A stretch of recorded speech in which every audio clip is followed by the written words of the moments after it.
Morning to everyone and welcome to today's session. आज का हमारा टॉपिक है on balance exercises and so just quick intro before we begin कि balance हमारे पूरे डेली एक्टिविटीज में क्या रोल प्ले करता है। देखिए, कोई भी मूवमेंट हो शरीर में, चाहे उस मूवमेंट के दौरान आप एक जगह पे बैठे हुए हैं या फिर अगर आप चल रहे हैं या सिंपली अगर खड़े भी हुए हैं एक जगह पे, तब भी our body can not be completely still. वो एकदम कहीं पे रुक नहीं सकती है। somehow or the other it will slightly move, चाहे वो दाएं बाएं थोड़ी सी हिले, चाहे आगे पीछे की तरफ हिले। बेसिकली जो मसल्स होते हैं हमारे कोर के, वो एक एक बैलेंस मेंटेन करते हैं, both the extensors of our back and the muscles of the abdomen. उनके बीच में एक ऐसा बैलेंस मेंटेन रहता है कि बॉडी ना तो बहुत ज्यादा पीछे की तरफ गिरे और ना ही बहुत ज्यादा आगे की ओर झुके। ये जो बैलेंस है दोनों मसल्स के बीच में, this is applicable in just about any posture that you can be in, other than lying down. Of course जब आप लेटे होते हैं उस समय, क्योंकि पूरा जो बैक है वो सपोर्टेड है बेड के द्वारा, सो इसलिए उस टाइम पे ये सिस्टम उतना काम नहीं करता। But yes, at any given posture जहाँ पे आपकी स्पाइन सीधी है, when it is you can say vertical, तो उस टाइम पे ये पूरा सिस्टम वर्क कर रहा होता है। तो बैलेंस मेक्स श्योर कि कोई भी एक्टिविटी करने के दौरान हम गिरे ना, क्योंकि जब एक छोटा बच्चा होता है, जैसे हम कई बार ये चीज अगर अगर ध्यान से सोची जाए, हम थोड़ा एल्डरली एज में आते हुए ये कहते हैं कि गिरना नहीं चाहिए, चोट लग सकती है, ये हो सकता है, वो हो सकता है। बट एक छोटा सा बच्चा होता है, गिरता तो वो भी बहुत बार है, जब वो चलना सीख रहा होता है तब, या इन जनरल जब वो चलना सीख भी लेता है उसके बाद भी कई बार चलते चलते बच्चा कहीं ना कहीं पे गिर ही जाता है। देन व्हाई इज इट कि एक अपने मिड 50s में, 60s में या उससे अबव की एज में हम किसी इंडिविजुअल को कहते हैं कि आप अपने आप को गिरने से बचाइए, एंड इफ नेसेसरी आप कोई वॉकर या कोई स्टिक का यूज करिए। एंड व्हाई इज इट कि हम वो सेम चीज बच्चे पे अप्लाई नहीं करते। सबसे पहला फर्क तो है हाइट का। हमारी हाइट एक छोटे से बेबी से थोड़ी ज्यादा ही होती है, almost you can say 4 to 5 times होती है। पहला रीजन तो ये है कि अब जितने भी हमारे जो मूवेबल जॉइंट्स हैं, जो पहले जमीन से शायद आधा या 1 फुट ऊपर थे, अब वो कम से कम 5.5-6 फुट ऊपर है। सबसे पहला फर्क तो ये है। दूसरा ये कि जब छोटा बच्चा जब चलता है, उसका जो लोअर हाफ ऑफ बॉडी है वो थोड़ा सा पैरों को फैला के चलता है। वो स्ट्रेट लाइन से हम चलते हैं वैसे नहीं चलते। सो जब थोड़े पैर दूर दूर होंगे, थोड़ा बेस ऑफ सपोर्ट वाइड होगा, तो चलने में आसानी होगी, number one. And number two, wider base of support होने की वजह से गिरने का इम्पैक्ट भी थोड़ा सा कम हो जाता है। दूसरी चीज ऑफ कोर्स कि छोटे बच्चों में थोड़ा बेबी फैट भी होता है, तो उनकी स्किन उतनी प्लायबल नहीं होती। It's almost you can say कि जैसे वो गिरते हैं तो उनका जिस भी डायरेक्शन में वो गिरे, ज्यादातर जो उनके मसल्स हैं वो एक कुशन की तरह काम करते हैं। सो ये 2-3 मेन रीजंस हैं कि छोटे बच्चों को गिरने पे उतनी चोट नहीं लगती when compared to middle aged person और even an elder. So balance एक छोटे बच्चे के लिए भी लेकिन उतना ही इम्पोर्टेंट है, बिकॉज सारी जिंदगी वो गिरते गिरते तो नहीं चल सकता ना। वो तो थोड़ी थोड़े टाइम गिरता है, देन धीरे धीरे उसका बैलेंस इंप्रूव हो जाता है, देन ही और she can walk normally. So balance हमारे शरीर में 2 टाइप का होता है। First is dynamic balance, second is static balance. Dynamic balance means जब हमारी बॉडी अपने आप को बैलेंस करती है while वी आर मूविंग, चलते समय। द बेस्ट एग्जांपल बीइंग, जब हम चल रहे हैं, जैसे हमने बताया अभी, ऐसा हर बार नहीं होता कि चलते चलते बस 2 कदम चले और फिर गिर गए, ऐसा नहीं होता है। उसके लिए या तो कोई, अगर जमीन पे कोई ऑब्स्टेकल हो जिससे पैर अड़ जाए, या फिर कहीं पैर ट्विस्ट हो जाए, या फिर if someone has a problem of vertigo, अभी उस पर भी हम बात करेंगे आगे, तब गिरता है।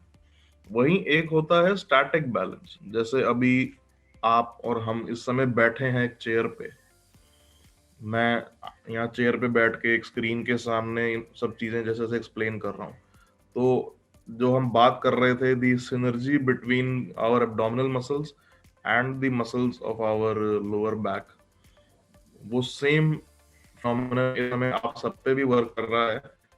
अगर आप बैकरेस्ट के सपोर्ट के बिना बैठे हैं, अगर आप कहीं बेड पे बैठे हैं, तो जो आपके एब्डोमिनल्स हैं ना, वो आपको ज्यादा आगे गिरने दे रहे हैं, और ना आपके जो एक्सटेंसर्स ऑफ लोअर बैक हैं वो आपको एकदम पीछे चेयर पे लेटने दे रहे हैं।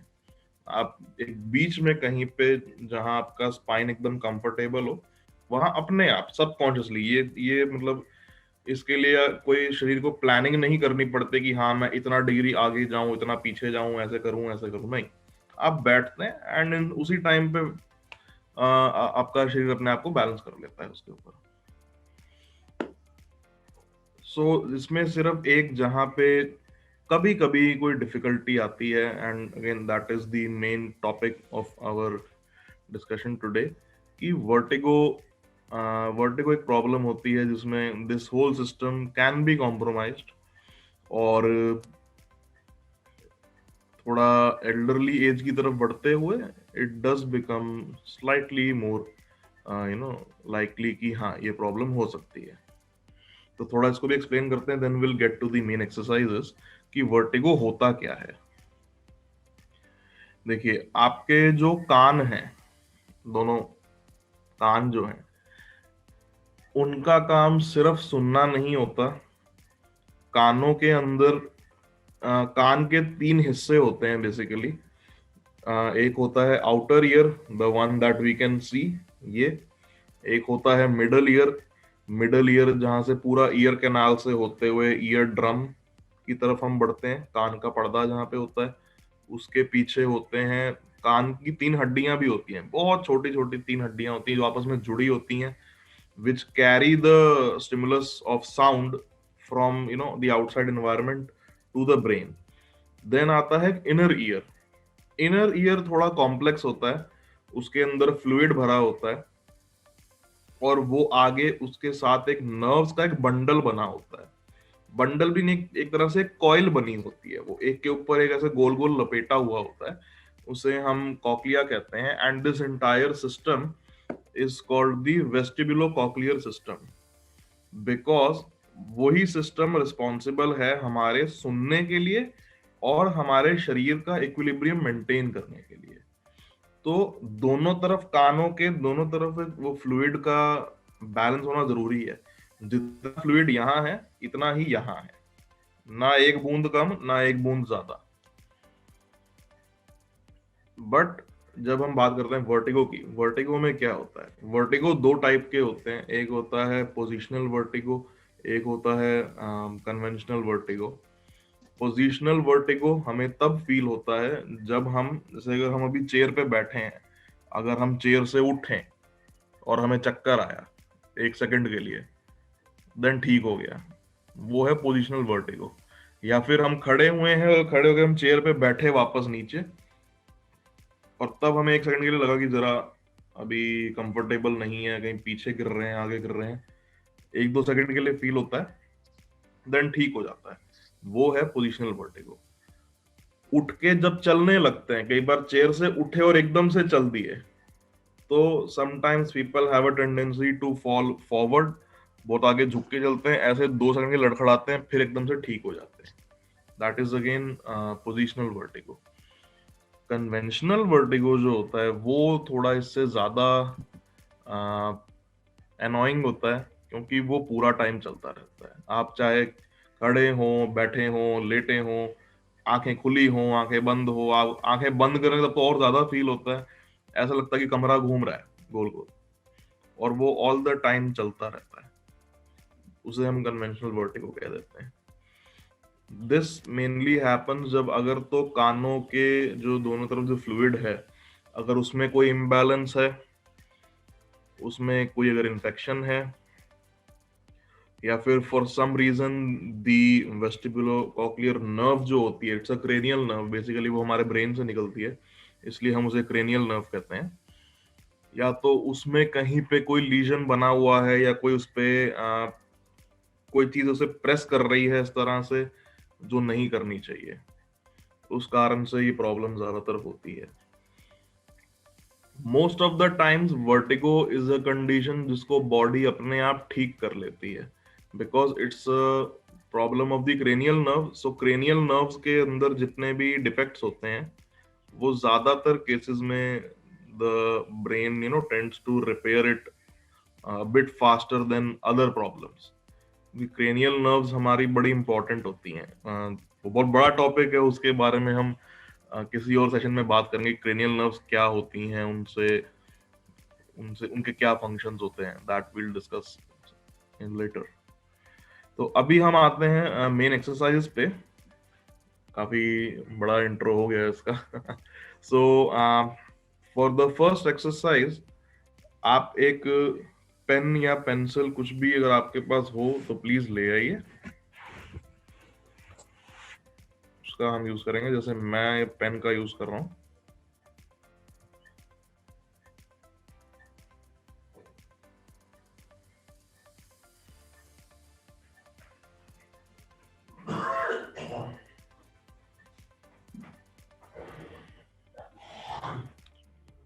डॉक्टर अनुराग, क्या मंगवाया? मैं सॉरी नहीं थी। हाँ जी, क्या मंगवाया आपने? पेन पेन पेन या pen. Pencil. Okay okay. Okay, Mona ma'am ले आए, विजय सर ले आए, सर भी ले आए, रेनू मैम भी ले आए, बाकी सब ले आए तो एक बार दिखा दीजिए। ओके, सुभाष सर भी ले आए हैं, वैद सर भी ले आए, एंड कर्नल शर्मा जी भी ले आए। Very good. चलिए, so now we can begin. आप सब प्लीज अपनी अपनी चेयर से खड़े हो जाइए एक बार।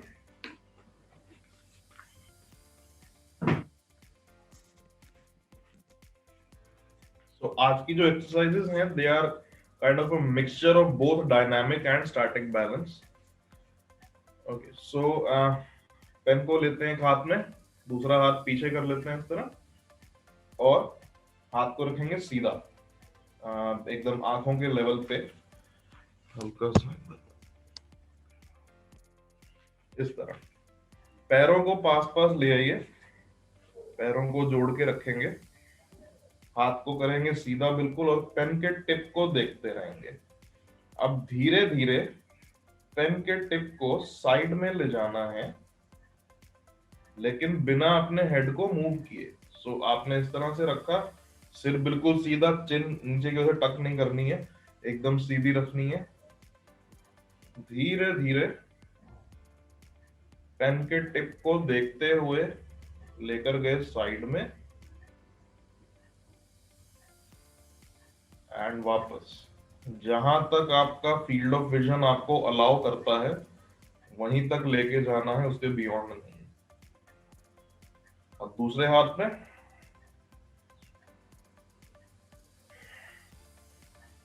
जो लोग चश्मा पहनते हैं उनका फील्ड ऑफ विजन अपने आप थोड़ा कम हो जाता है, जो चश्मा नहीं पहनते उनका थोड़ा ज्यादा होता है field of vision.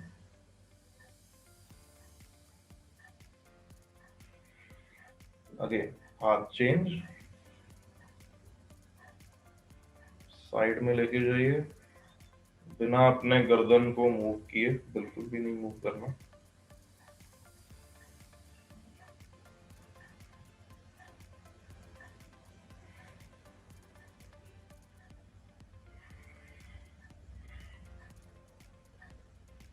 Again change,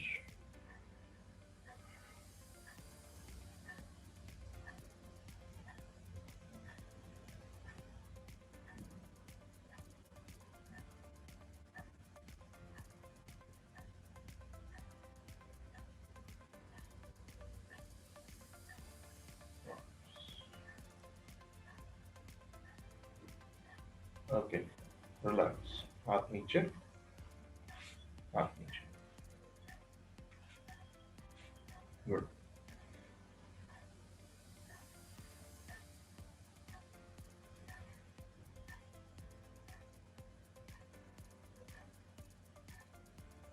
right, अब साइडवेज हम ले गए दोनों डायरेक्शन में। अब हम पेन को ऊपर और नीचे की ओर भी ले जाते हैं। सो अगेन एक हाथ में पेन पकड़ के इस तरह से रखा सामने, एल्बो सीधी रहेगी बिल्कुल, एंड अब पेन को ऊपर ले जाते हैं। एंड अगेन ऊपर ले जाते हुए भी सिर को मूव नहीं करना है, पेन के टिप की ओर अपना पूरा ध्यान होना चाहिए।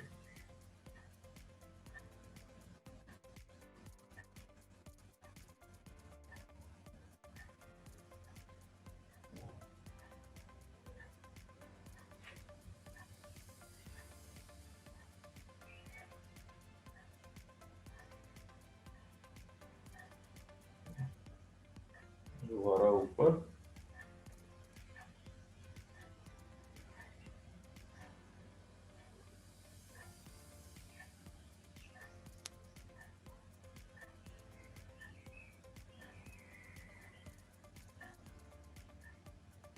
वापस नीचे लेंगे, एंड रिलैक्स, हाथ नीचे, गुड, वेरी गुड। जब पेन को साइड में ले जा रहे थे, ऊपर नीचे लाते हुए तो उतना फील नहीं होता, बट जब साइड में ले जा रहे, did anyone feel that they were tilting backwards और फॉरवर्ड्स, मतलब नॉर्मल से ज्यादा टिल्ट कर रहे, कुछ ऐसा फील हुआ था किसी को? अगर नहीं, नहीं, नहीं, ओके, ठीक है, good. Okay, now will get to the next exercise. पैरों को पास पास ही रखेंगे, दोनों हाथ आगे ले आएंगे इस तरह,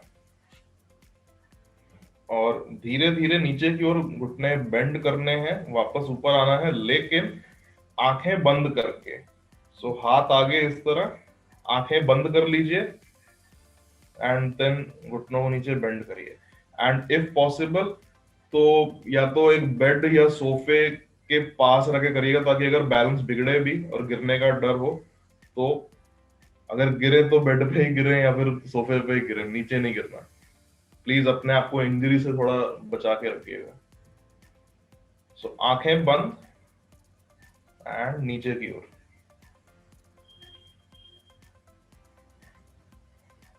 यार पास में हो रहा है जी। जी सर, पैर एकदम पास पास रहेंगे, एंड घुटनों को 30 डिग्री से ज्यादा बेंड नहीं करना है, बस आंखें बंद रखेंगे।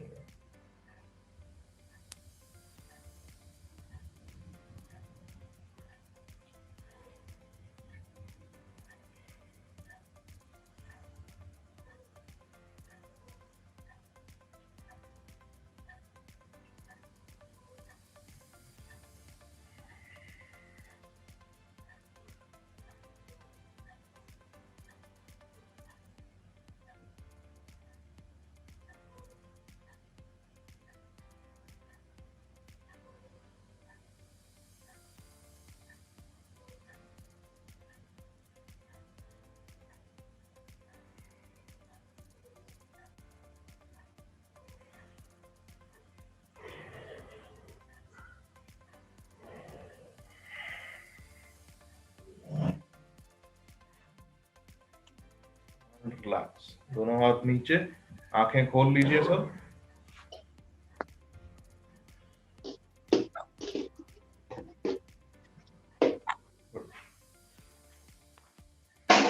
For the next exercise,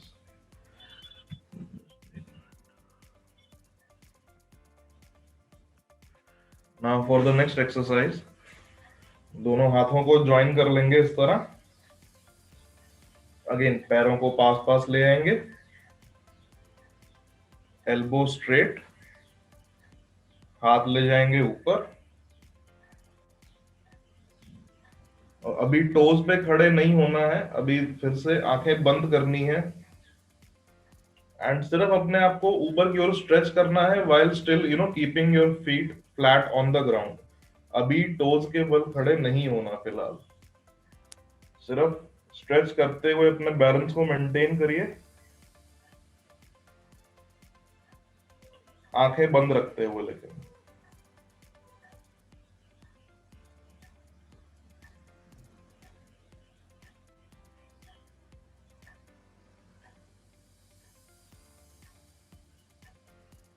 हाथ नीचे, आंखें खोल लीजिए।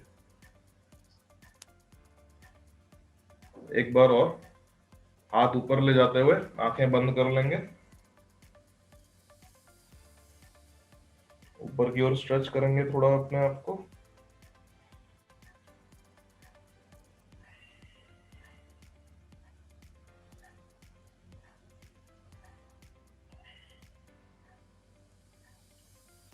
वापस हाथ नीचे, आंखें खोल लेंगे। एक बार और हाथ ऊपर और आंखें बंद।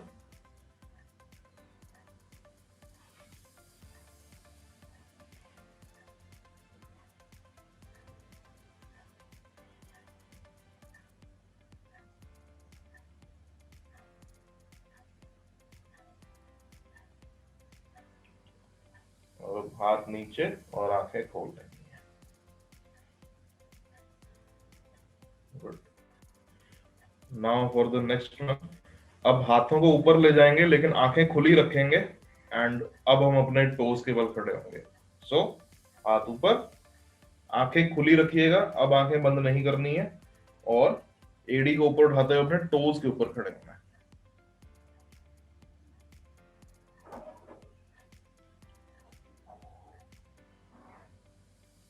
होल्ड करिए अच्छे से 10 सेकेंड्स तक, बैलेंस को मेंटेन करिए एंड वापस नीचे। गुड। एक बार और हाथ ऊपर, पैर ऊपर, स्ट्रेच करिए, स्ट्रेच करिए अच्छे से।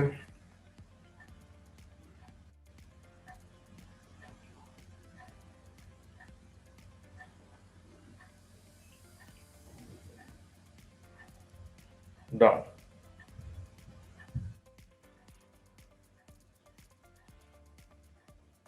12 ऊपर, पैर उठाइए, एड़ियां एड़ियां ऊपर होनी चाहिए, सिर्फ टोज के ऊपर खड़े होना है।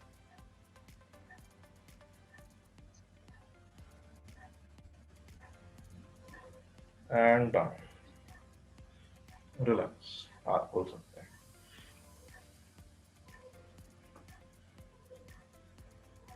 ओके।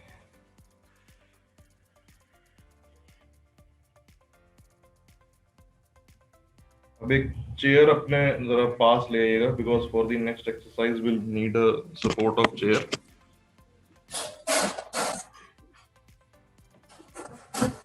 मैंने चेयर रख लिया है यहाँ पे, आप भी एक चेयर अपने पास रखिएगा। थोड़ा चेयर से दूर खड़े हो जाएंगे लेकिन एक हाथ चेयर पे ही रहेगा। So now for this exercise, पैर को साइड से उठाएंगे ऊपर ऐसे, और अगेन उसमें भी आंखें बंद कर लेंगे।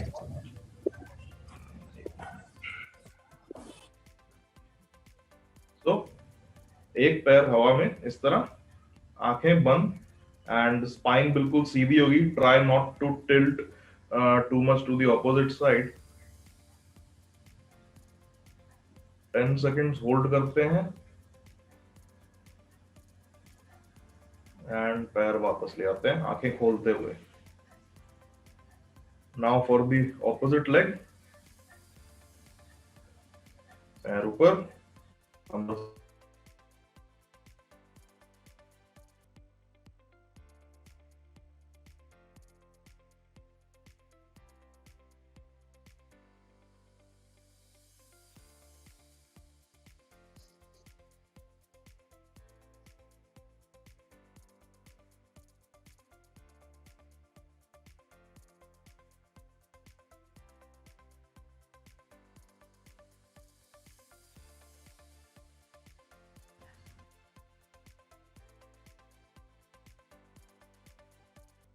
अनुराग सर फ्रीज हो गए, हम तो थक गए एक रात में।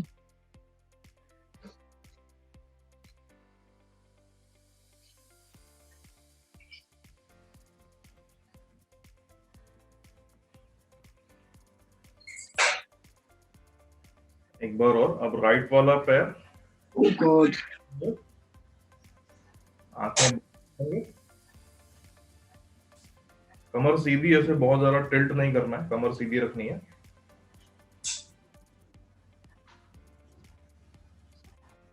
And down. थोड़ा सा इसको और चैलेंजिंग बनाते हैं। हाथ चेयर के ऊपर ही रहेगा, चेयर को टच नहीं करना है, जस्ट चेयर के ऐसे 1 इंच ऊपर रहेगा हाथ अपना। एंड पैर को उठाते हुए, अब चाहे आंखें खुली भी रखें, बट अपना बैलेंस बनाएं इस तरह। हाथ चेयर को टच नहीं करना चाहिए।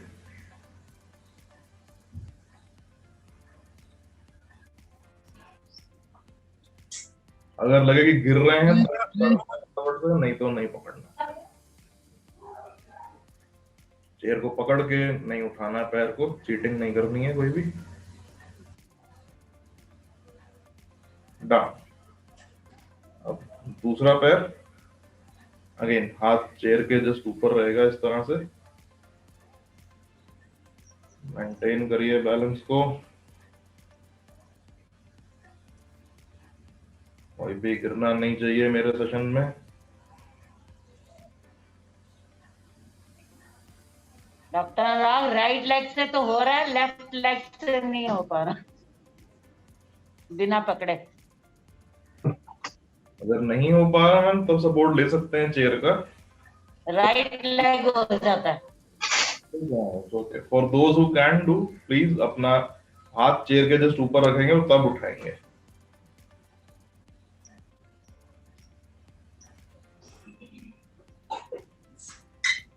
Down, relax. अच्छा किया सबने।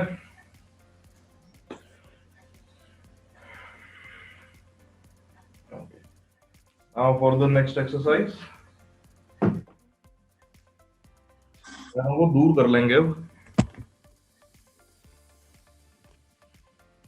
पैरों को दूर दूर कर लेंगे, थोड़ा गैप बनाएंगे दोनों पैरों के बीच में इस तरह।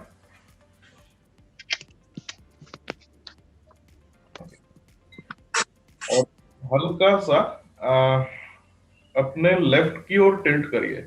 सो पैरों को भी लेफ्ट की ओर थोड़ा रोटेट कर लेंगे एंड अपने पूरे शरीर को लेफ्ट की ओर ऐसे ले जाएंगे।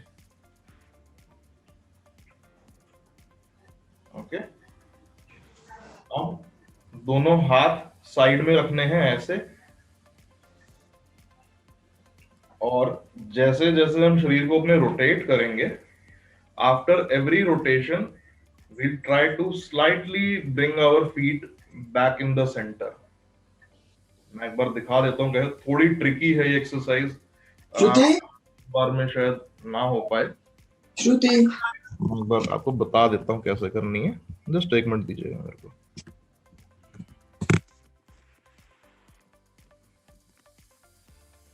ओके, सो करना क्या है कि हमने पैरों को रखा दूर और हम अपने पूरे शरीर को हमने लेफ्ट की ओर टिल्ट कर लिया इस तरह से। हाथ रहेंगे ऊपर हवा में ऐसे। अब जैसे हम अपने आप को राइट की ओर टिल्ट करेंगे इस तरह, अभी we are facing in the left side, will turn to the right side, पैर उसी डायरेक्शन में रहेंगे, लेकिन ऐसे करते हुए धीरे से पैरों को वापस सेंटर में लाएंगे एंड वापस टर्न लेफ्ट की तरफ। एक बार और ऐसे टर्न।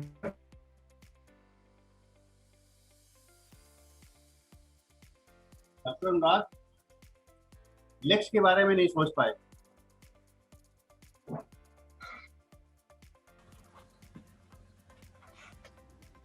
सर एक बार क्वेश्चन रिपीट करिएगा प्लीज। सर लेग्स कैसे करने हैं आप बता रहे हैं, लेग्स वो नहीं समझ पाए।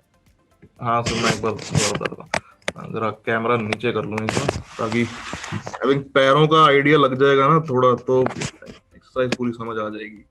आपने रखा पैरों को पहले तो इस तरह से, और फिर पैरों को रोटेट किया लेफ्ट की तरफ लाइक दिस, घुटने बिल्कुल सीधे, दोनों हाथ जब ऊपर लेके गए, जैसे ही हम रोटेट करते हैं तो धीरे से पैरों को वापस लाना है सेंटर में इस तरह। थोड़ा अपने एड़ियों को हल्का सा उठाना पड़ेगा ऊपर, मतलब पूरे फ्लैट जब पैर जमीन पे रहेंगे तो एड़ी ऐसे रोटेट नहीं हो पाएगी सेंटर में वापस, हल्का सा ऊपर उठा के फिर लाते हैं। तो if your feet are like this, when you rotate, you bring them back like this.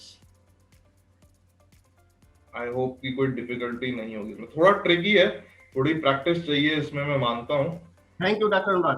Try कर सकते हैं एक बार, just once try this everyone. अभी मैं कैमरा अपने पैरों की ओर ही रखूंगा क्योंकि हाथों का तो आइडिया फिर भी लग जाएगा कैसे रोटेट करना है, पैरों का थोड़ा मामला ट्रिकी है। सो अगेन पैर रखे दूर दूर इस तरह, लेफ्ट की ओर रोटेट किया, हाथ ऊपर लेके जाइए, rotate towards the right side as much as you can, and पैरों को हल्का सा ऐसे पास ले आएंगे सेंटर में। देन वापस लेफ्ट की ओर रोटेट करेंगे, देन अगेन राइट की ओर रोटेट करते हुए फिर से पैरों को थोड़ा सा और सेंटर में ले आएंगे, वापस लेफ्ट की तरफ रोटेट, राइट की तरफ, एंड अगेन पैर थोड़े से और नजदीक, एंड वापस खोल लेंगे। This was one repetition. I hope कि everyone was able to understand that. अगर कहीं पे कोई प्रॉब्लम हो रही है तो अभी प्लीज बता दीजिए माइक ऑन करके, if anyone is facing any difficulty. Thank you doctor Anurag. किसी को कोई डिफिकल्टी हो रही है तो बताइए, क्योंकि अनुराग, मानता हूँ। just a question. Yeah, Anurag, one question. घुटना तो बेंड नहीं होगा ना? हम घुटना बेंड नहीं होगा इस केस में। हल्का सा जब हम पैरों को पास पास ला रहे तो थोड़ा सा हो सकता है। ओके, थोड़ा सा, बिकॉज वो टर्न करेंगे तो फिर थोड़ा सा रह जाता है, हल्का सा बेंड होगा। देन जैसे पैर वापस सेंटर में ले आए तो सीधा। पैरों को होल्ड भी करते हैं क्या? हाँ जी सर, पैर को होल्ड भी करते हैं? हाँ सर, आप जैसे ही रोटेट करेंगे पैर वहीं पे एक ही जगह। हाँ, रोटेट करने के बाद जब एंड हो जाता है तो वहां पर होल्ड करेंगे? जी जी, होल्ड करिएगा। एक बार और ट्राई करते हैं, पैरों को दूर करते हुए, हाथ ऐसे पूरा, पहले हमने पैरों को भी लेफ्ट की ओर ऐसे रोटेट कर लिया, लेके राइट साइड में, एंड हल्का सा पैरों को ऐसे सेंटर में ले आए। अगर आप देख सकते हैं हल्का सा शरीर मेरा ऊपर ऐसे उठता है, देन नीचे आता है। क्यों? क्योंकि मैं एड़ी को उठा के रोटेट कर रहा हूँ। सिंपली जमीन पे फ्लैट रख के पैरों को ड्रैग नहीं कर सकते, अनलेस हमने सॉक्स पहनी हो, तब थोड़ा इजी हो जाता है। But at the same time socks पहन के पैर स्लिप होने का डर होता है, इसलिए ये जो भी बैलेंस एक्टिविटीज हैं हमेशा ध्यान रखना चाहिए कि बेयरफुट ही करें, या फिर अगर आप शूज पहन के कर रहे हैं तो थोड़ा अच्छे स्पोर्ट शूज की ग्रिप अच्छी हो वो पहन के करें, क्योंकि फ्लोर जो है वो कई बार टाइल्स का होता है या मार्बल का होता है। हल्का सा भी अगर पैर फिसला, गिरे नहीं तो अगर एंकल अगर ट्विस्ट भी हो गया तो वो बड़ा तंग करता है बाद में। सो ऐसे राइट की ओर रोटेट करते हुए पैरों को थोड़ा और पास लाते हैं, देन लेफ्ट की ओर रोटेट करते हैं, वापस राइट की तरफ, पैर एकदम पास सेंटर में, एंड पैरों को खोल लेते हैं। थोड़ी सी एक्सरसाइज ये मुश्किल है बट हो जाती है इवेंचुअली प्रैक्टिस के बाद।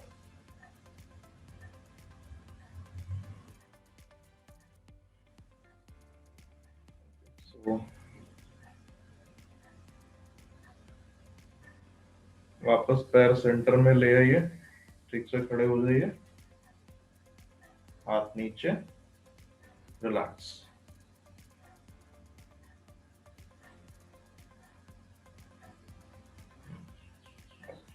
Now for the next exercise, पैरों को पास पास ही रखेंगे and this is something that we did in the last session also.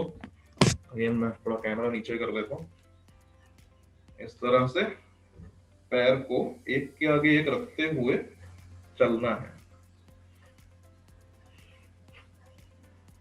ऐसे यहां तक आए, देन इसी डायरेक्शन में वापस भी जाना है, पैर एक के पीछे एक रखते हुए. बैलेंस बेटर करने के लिए आप चाहें तो हाथों को थोड़ा फैला सकते हैं. बहुत मुश्किल है भाई.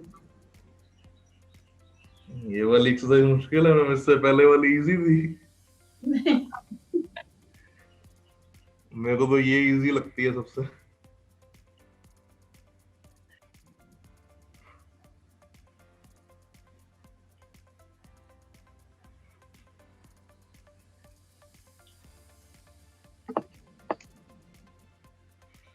वापस आगे की ओर आते हुए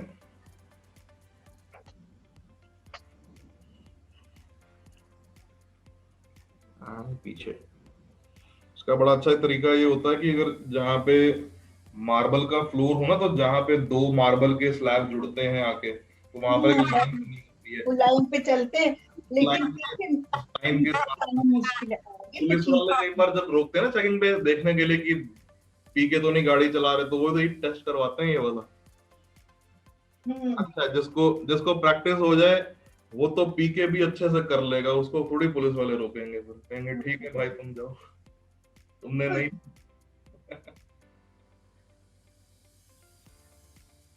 अगेन वापस आगे की तरफ आते हुए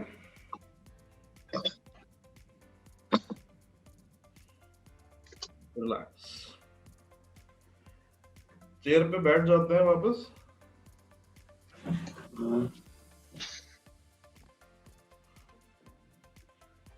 2 मिनट का ब्रेक लेते हैं, then will continue with the next exercise. Chair पे बैठ. Good morning doctor Anurag. Good morning ma'am. Good morning.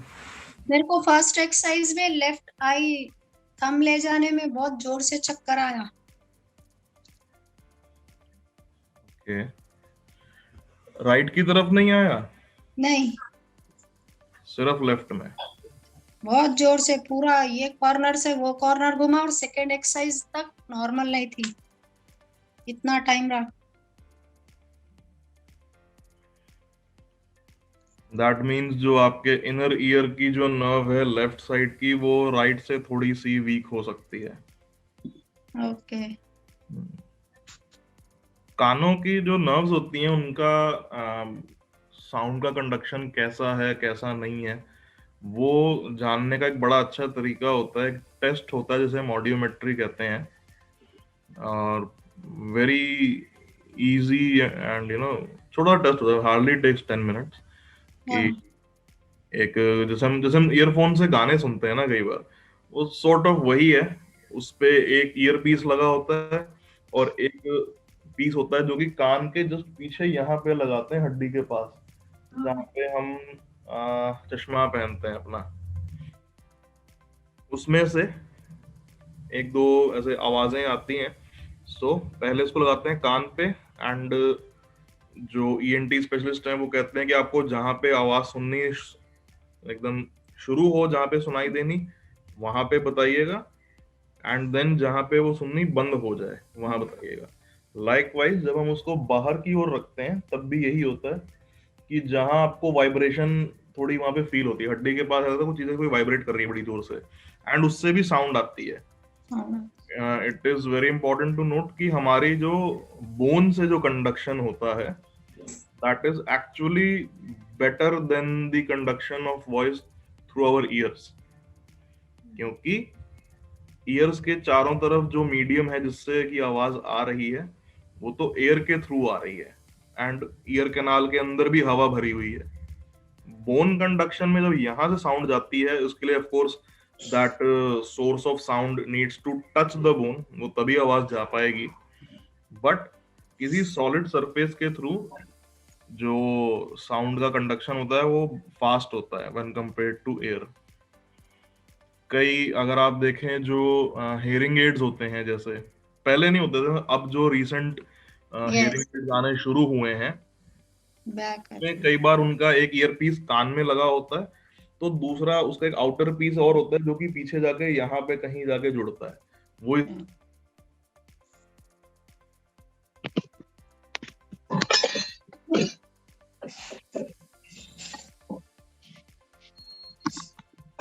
Someone who is hard of hearing वो ठीक से सुन पाए इसके थ्रू। थोड़ा एक्सपेंसिव होता है वो वाला हियरिंग एड, बट हाँ आता है मार्केट में। 3 years बैक कराया था, सब नॉर्मल था। 2 years बैक। अगर आप कोई प्रॉब्लम रिकरिंग होती है ना, अभी तो जैसे एक बार हुई देन ठीक हो गई, अगर बार बार होती हो तो आप एक बार चेक करवा लीजिएगा। ओके। जब तो नॉर्मल आया था मे भी, अब मालूम नहीं। एक बार में ये भी होता है कि कोई एक्सरसाइज पहली बार ही कर रहे हैं, थोड़ी प्रैक्टिस नहीं होती है, इसलिए भी प्रॉब्लम होती है। हाँ ये तो डेली में तो नहीं करते। तो मेरे ख्याल से तो one should not be too much worried about it. Okay, thank you doctor.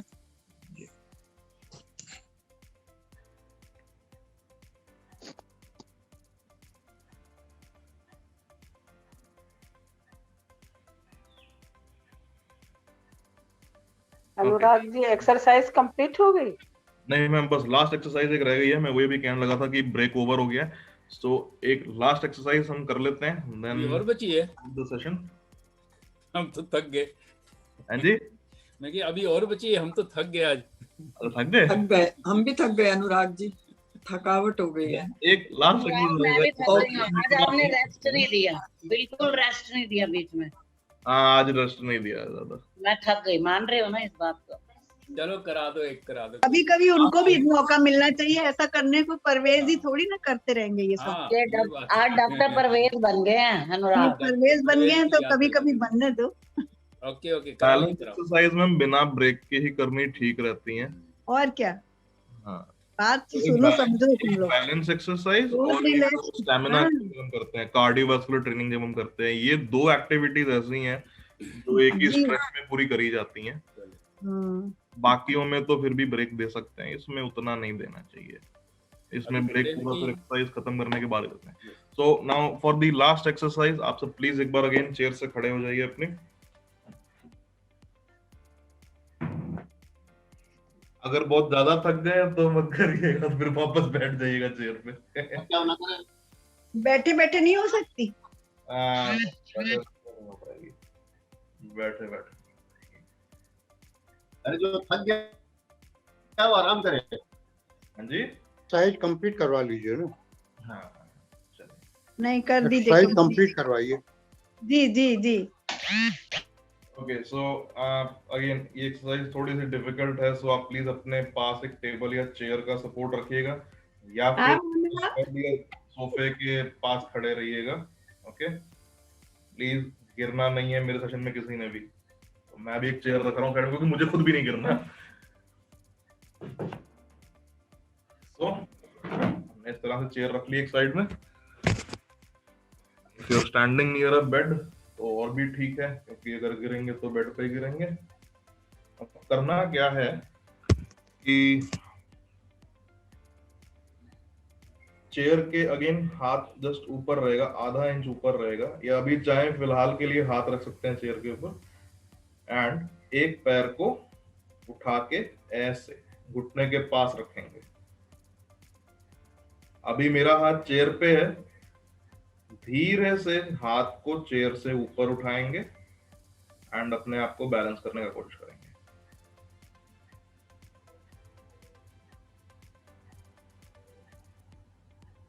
आंखें खुली रखनी है, आंखें बंद नहीं करनी। प्लीज कोई गिरिएगा मत, रिक्वेस्ट है मेरी आपसे। एंड डाउन, पैर नीचे। 10 सेकंड से ज्यादा होल्ड नहीं कर सकते।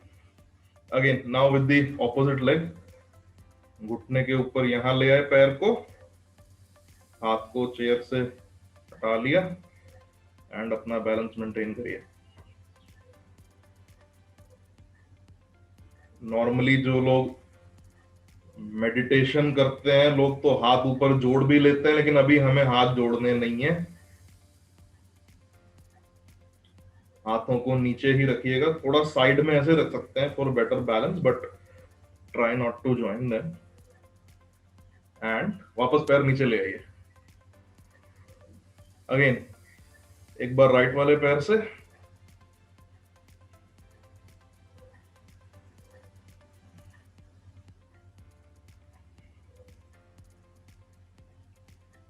टेबल या चेयर के जस्ट ऊपर रखिएगा हाथ को अपने।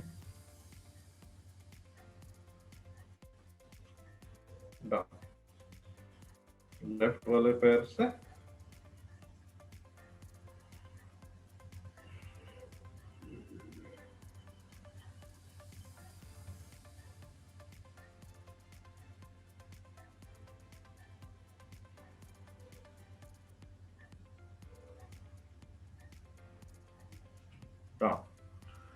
वापस चेयर पे बैठ सकते हैं। वेरी गुड, बहुत अच्छे से किया सबने।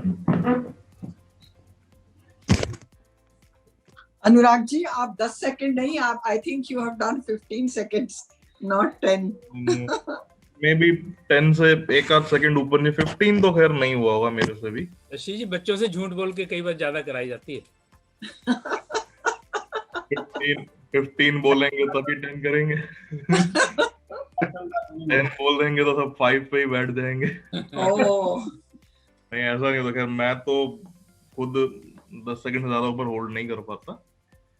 इट इज क्वाइट डिफिकल्ट और इस गिरने के चांस भी ज्यादा होते हैं, इसीलिए मैं हमेशा कहता हूँ कि प्लीज अपने आसपास कोई फर्नीचर का यूज करिए जिससे लगता है कि नहीं गिरेंगे, जिसको पकड़ के अपने आप को रोक सकते हैं।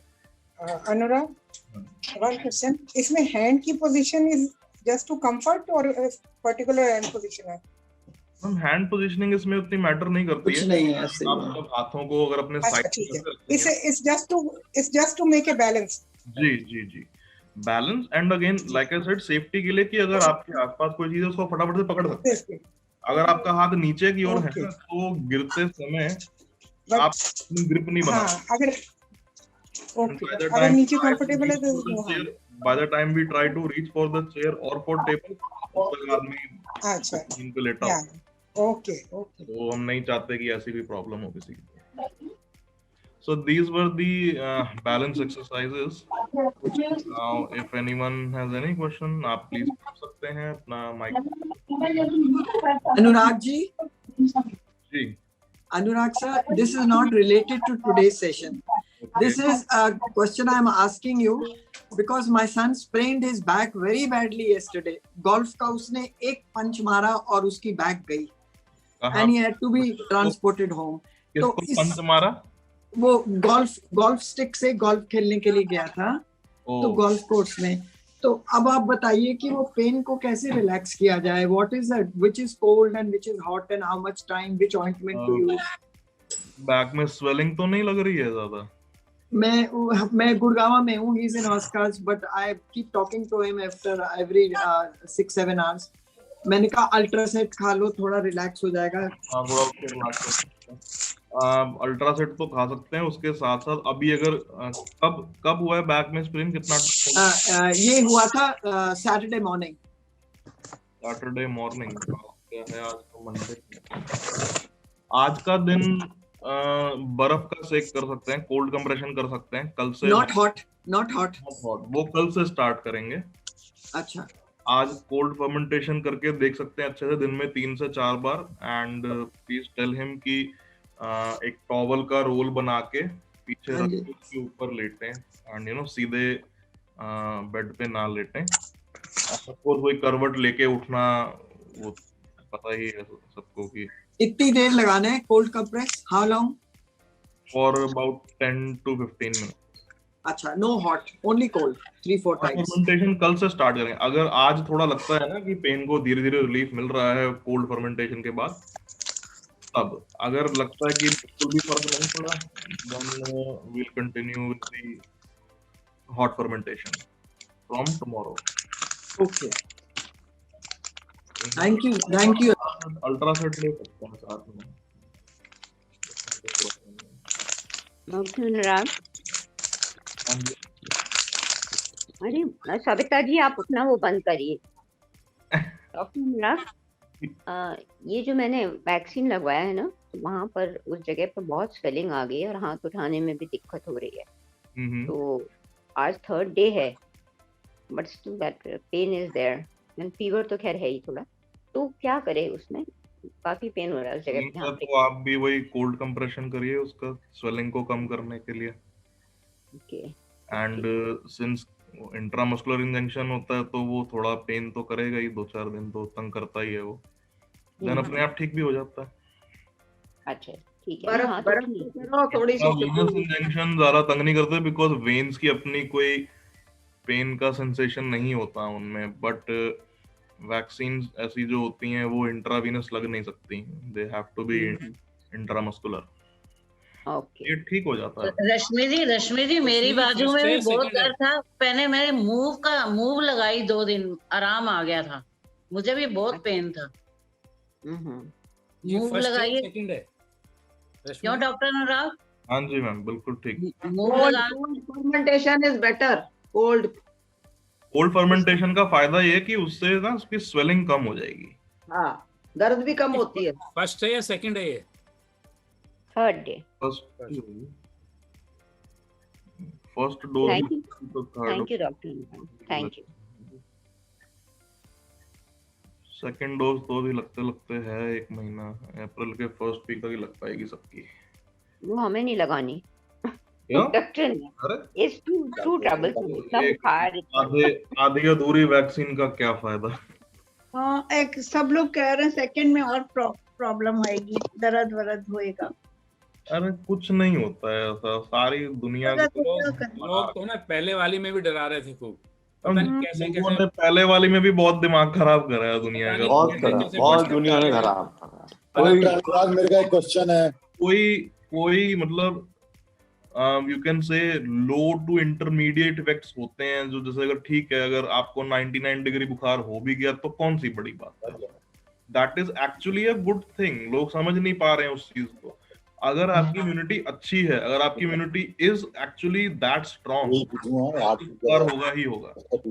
एक छोटा बेबी होता है, जब हम उसको पोलियो की खुराक देते हैं वो बकायदा समझाते हैं आपको कि इसको बुखार होगा, अगर खुराक देने के बाद हो जाए प्लीज पैनिक मत करिएगा, वो इसीलिए बोलते हैं। बच्चे की एक्वायर्ड इम्यूनिटी जो उसको अपनी माँ से मिलती है जब बच्चा पैदा होता है, that is actually relatively strong. जब अभी बच्चा छोटा सा है उसके लिए वो उतनी इम्यूनिटी काफी है, तो जब हम उसको पोलियो की खुराक देते हैं उसको इसलिए बुखार हो जाता है। सिमिलरली ये है कि लोग अनऑथराइज्ड बिना नाम के वीडियो डालते हैं और उसको स्प्रेड करते रहते हैं हमारे जैसे पढ़े लिखे। अब व्हाट्सएप पे अभी मैं अपने सामने फोन पकड़ के मैं वीडियो बना दूं और कुछ भी उसमें अगर मैं उसमें नाम भी नहीं है और और हमारे जैसे पढ़े लिखे उनको स्प्रेड किए जा रहे हैं, ग्रुप में डाले जा रहे हैं। क्वेश्चन है, लेते हैं उस चीज को। मेरे पापा वो मेरी बात नहीं सुनते। क्वेश्चन है प्लीज। सुभाष जी, क्वेश्चन है प्लीज। जी सुभाष सर प्लीज कंटिन्यू। ये सेशन से हटकर है, मेरी वाइफ का रिस्ट जो है वो एयरलाइन फ्रैक्चर हो गया था। ओह, ये कब हुआ सर? रीटा बंसल के, तो उसका प्लास्टर लगाया था 21 दिन के लिए। ओके। अब प्लास्टर तो उतार दिया है, लेकिन अभी भी सूजन है और दर्द है काफी, कि क्या करना चाहिए? तो सर दर्द तो अभी होगा ही उसमें, क्योंकि इतने दिन वो प्लास्टर में हाथ बंधा रहा है ना। हाँ जी। मस्कुलर एट्रोफी हो जाती है एंड उसकी वजह से कई बार हाथ में स्वेलिंग भी हो जाती है, कई बार लगता है कि हाथ थोड़ा पतला भी हो गया है। स्वेलिंग हुई है, स्वेलिंग हो गई है वहां पे। तो पहले तो सर थोड़ा, अभी अगर 21 दिन बाद खोला है, स्किन पे ड्राइनेस है या स्किन ठीक है? अभी स्किन ठीक है, ड्राइनेस तो नहीं है ज्यादा। थोड़ा ऑयल लगा रहे हैं, वैसे स्किन ठीक है। डेड स्किन निकल रही है या निकल गई सारी जितनी थी? डेड स्किन निकल रही है। निकल रही है ना अभी? हाँ जी। अभी 1-2 दिन उस एरिया का ना थोड़ा मसाज करिए। स्वेलिंग हाथ पे है ना अगर, तो उसको नीचे से ऊपर की ओर ऐसे करते हुए जस्ट लेट दी स्वेलिंग अगर रिस्ट पे फ्रैक्चर हुआ है तो रिस्ट से एल्बोज की तरफ मसाज का हाथ का मूवमेंट होना चाहिए, वो भी बड़े हल्के हाथ से, वेरी जेंटली, वेरी स्लोली, एक प्रेशर नहीं डालना। उससे दो बातें होंगी, एक तो कि स्वेलिंग कम हो जाएगी, नंबर 1, एंड नंबर 2 थोड़ा सा तेल लगाते हैं, कुछ करते हैं तो जो डेड स्किन होती है ना वहां की, उसको बाद में ब्रश ऑफ करना थोड़ा इजी हो जाता है। At least for the first like 2-3 days, let the entire dead skin and all just fall off. उसके बाद फिर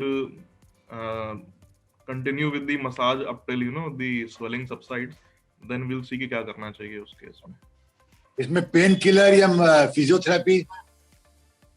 सर पेन किलर देखिए, अगर तो बहुत ज्यादा दर्द हो, इतना कि मतलब हाथ एकदम कहीं पे रख ही नहीं पा रहे हैं, बहुत अनबेरेबल पेन है, तो कोई पेन किलर ले सकते हैं। फिजिकल थेरेपी अभी तो नहीं कर पाएंगे, वो थोड़ा सा 2-4 दिन का ब्रेक दीजिए। लाइक आई सेड कि थोड़ा स्वेलिंग को कम होने दीजिए, एंड जहाँ पे भी जो डेड स्किन की लेयर्स बनी हुई हैं उनको जरा निकलने दीजिए। उसके बाद शुरू करते हैं with some passive stretches. Passive stretches का ये है कि वो खुद नहीं कर सकते हैं, वो किसी और को हाथ पकड़ के करवाने पड़ते हैं। एंड क्योंकि अभी पोस्ट फ्रैक्चर बोन अच्छे से यूनाइट अभी नहीं हुई होती है, उसको थोड़ा टाइम लगता है, तो it might be quite painful for her. और गर्म पानी का मसाज करना चाहिए, गर्म पानी में डालकर नमक के साथ डाल के कर सकते हैं, नहीं तो कोई भी तेल या कुछ भी, जैसे वो लगाते हैं, वैसलीन लगाते हैं या निविया क्रीम वगैरह, anything you can use. Mainly इसलिए ताकि जो डेड स्किन सेल्स हैं वो सारे वहां से निकल जाएं। जब तक वो वहां पर बैठे रहते हैं ना, तो वो वैसे भी ज्यादा स्किन को मूव करना, मतलब उसको अलाउ नहीं करते उतना। Thank you sir, thank you. 2-4 दिन ये करके देखिए, देन लाइक मंडे है ना आज, तो अब थर्सडे और वेडनेसडे ट्राई दिस, देन उसके बाद विल सी कि क्या करना चाहिए। We can have a 1-to-1 consultation. Okay, doctor Anurag, हाँ जी मैम। अब स्वेलिंग तो नहीं है वहां पर? I just checked. There is no swelling, but the pain is there. So cold compress अभी continue करें, not hot. आज का दिन करके देखिए अच्छे से। अच्छा। At least 3 to 4 times a day, and then see कि कल तक कितना उससे इम्प्रूवमेंट देखने को मिलता है। कहाँ पे? उसके लड़के को बॉल खेल रहा है।